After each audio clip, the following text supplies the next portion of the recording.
یک شہر میں احمد نام کا ایک ذہین لڑکا رہتا تھا۔ اسے گاڑیوں کا بہت شوق تھا، خاص طور پر تیز رفتار کائے۔ ایک دن اس نے اپنی چھوٹی سی ورکشاپ میں ایک خاص کار بنائی جس کا نام اس نے رکھا سپر سپیڈو۔ یہ کوئی عام کار نہیں تھی۔ جیسے ہی احمد نے اس کا بٹن دبایا، کار نے ہوا سے باتیں کرنا شروع کر دی۔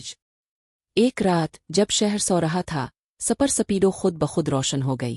اس نے احمد سے کہا، چلو میں تمہیں ایک جادوئی سفر پر لے چلتی ہوں۔ احمد حیران تو ہوا مگر خوش بھی۔ وہ فوراً کار میں بیٹھ گیا۔ سپر سپیڈو پہلے انہیں لے گئی ایک چمکتے ہوئے جنگل میں جہاں درخت روشنی دے رہے تھے۔ پھر وہ ایک ایسے شہر میں پہنچے جہاں سڑکیں سونے کی بنی تھی اور گاڑیاں اڑ رہی تھی۔